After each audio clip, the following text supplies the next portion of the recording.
Olá pessoal, vocês estão bem? Espero muito que sim.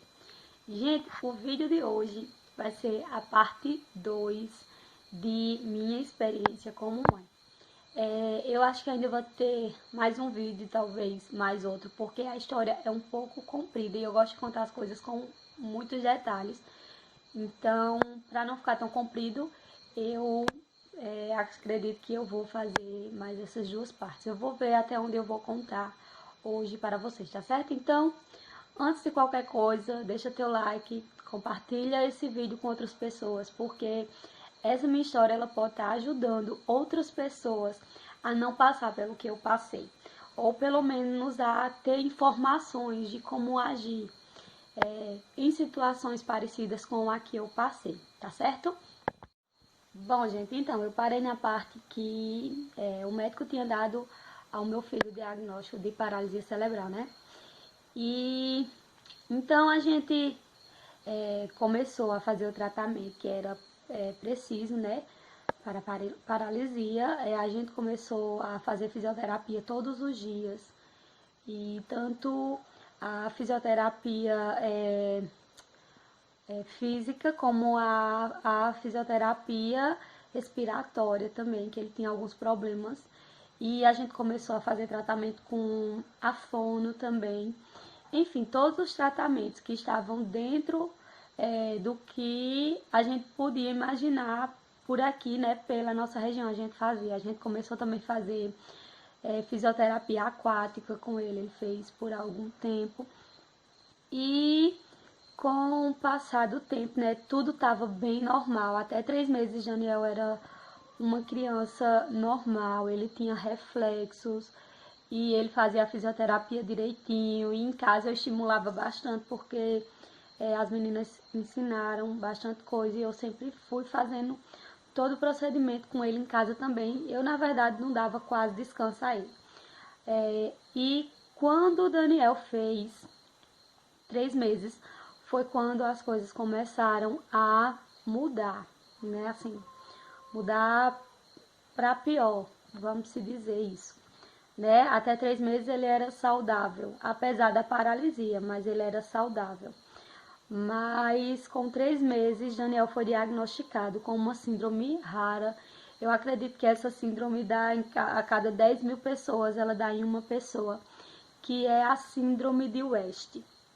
Então, essa síndrome de West causava nele convulsões, e não eram convulsões típicas de quem tem epilepsia, eram espasmos. Então, quando dava a crise, ele se encolhia todinho, né? Se o braço dele tivesse estirado, ele encolhia assim, e as perninhas também ele levantava, e isso danificava bastante. Tudo que ele fazia na fisioterapia, quando ele tinha as crises, o cérebro dele esquecia, né? Então prejudicava bastante essa síndrome. Ela pode causar um dano bem grave a uma criança que tenha ela. Então, quando ele começou, né, a ter essas convulsões, eu fui de novo para o neuropediatra, e quando chegou lá, ele pediu outra eletro, pediu outra coisa, outros exames, mas aí ele já passou um medicamento. E a gente saiu desse consultório, a gente foi procurar esse medicamento, e esse medicamento ele custava, cada caixa ela custava R$ 260.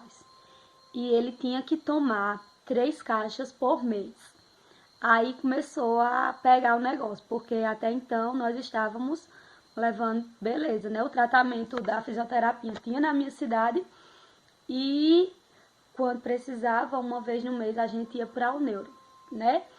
Então, isso aí foi quando ele foi diagnosticado com West, e ele passou esse medicamento, né? R$ 260 cada caixa de medicamento, ele precisava tomar 3.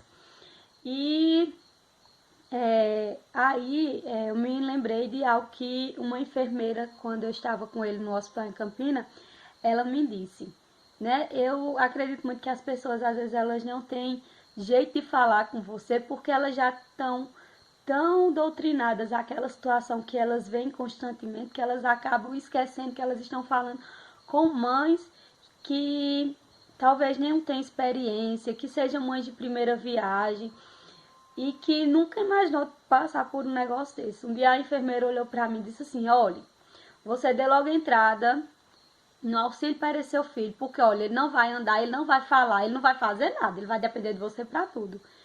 E quando o médico passou esse medicamento, né, que custava esse valor, eu me lembrei daquilo que a enfermeira disse, né, que era para me ter dado entrada no auxílio. Aí a gente já comprou logo o medicamento e a gente veio para casa. A gente comprou uma caixa, a gente veio para casa para tentar conseguir as outras pelo SUS, né? Aí, ok, só que esse medicamento não estava servindo. Ele passou ainda algum tempo tomando esse medicamento e esse medicamento não servia para ele. Quanto mais a gente dava, mais ele tinha as convulsões, mais ele tinha as convulsões. E era uma experiência terrível, porque todo dia quando ele acordava, a gente já ficava naquela expectativa. Eu pegava ele, eu agarrava ele, encostava ele em mim, na tentativa de fazer com que ele não convulsionasse, que ele não conseguisse levantar os braços e as pernas. E era em vão, essa minha tentativa era sempre frustrada, mas eu tentava fazer isso. E a gente ficou nessa expectativa sempre, né? E chegou um dia que minha tia, que sempre trabalhou com crianças especiais, ela tem muito contato de muitos médicos e ela disse assim: eu vou tentar marcar uma consulta para Daniel com outro médico na capital, em João Pessoa.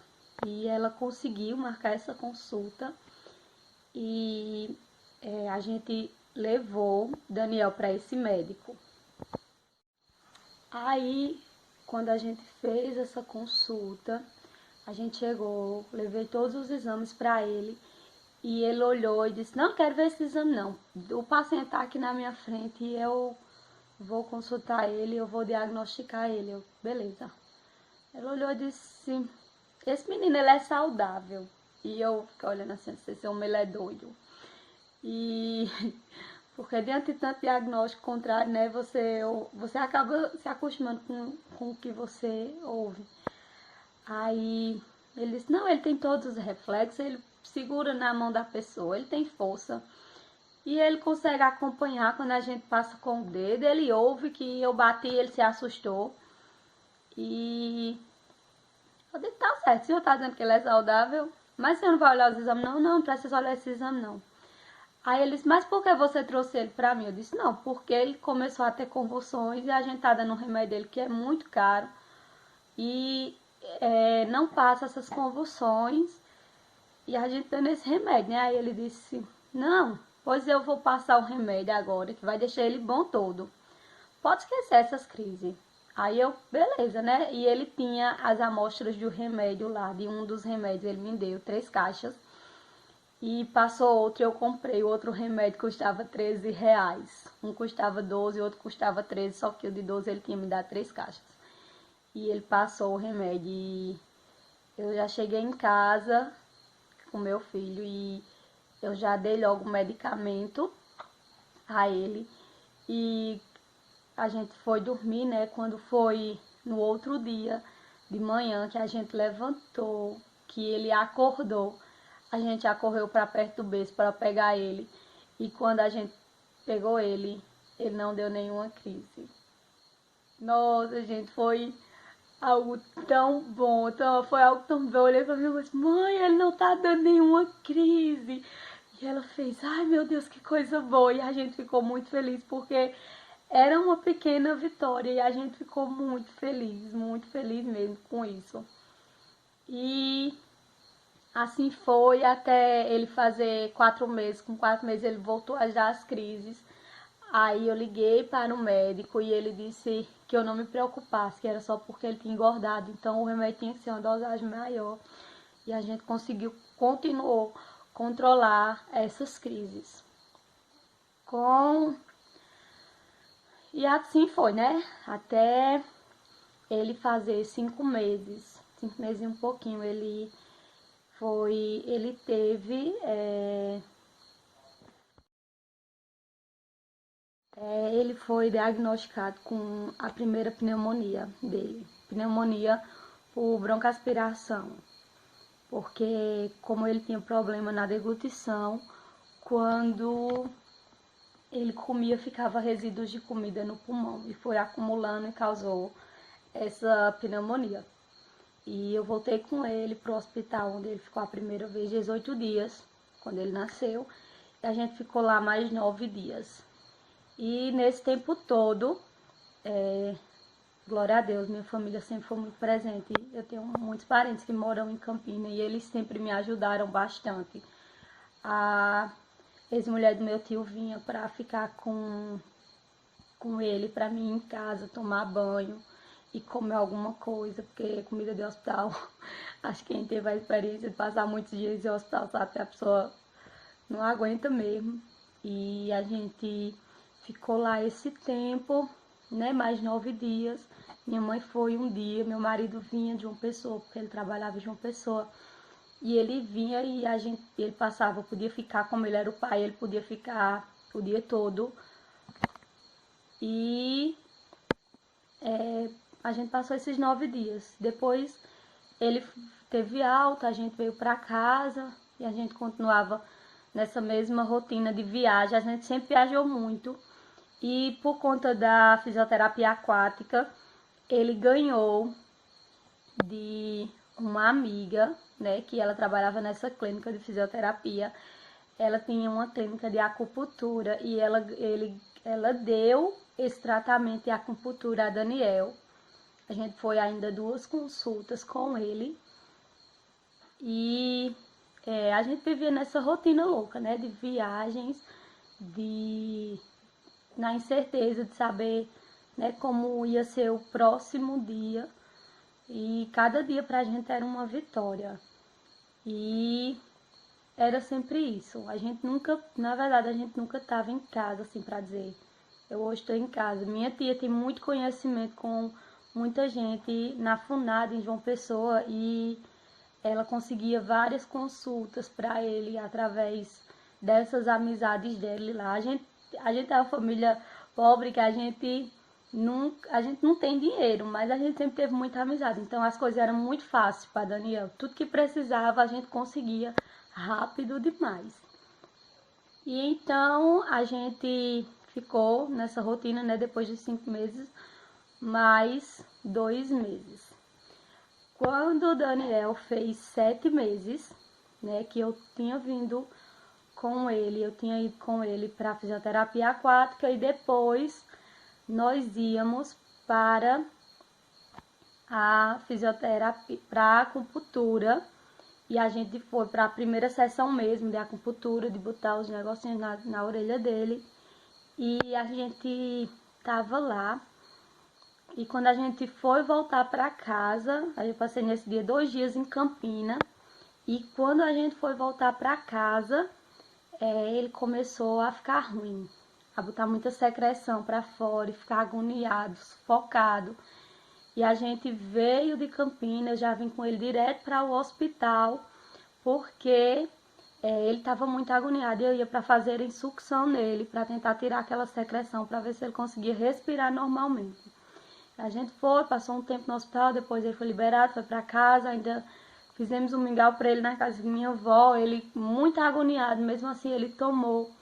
E depois eu disse, não, vamos voltar para o hospital, e a gente voltou para o hospital e o médico disse, não, eu não vou ficar com ele aqui, eu vou mandar ele para Picuí, porque ele não tá bem. Eu, beleza.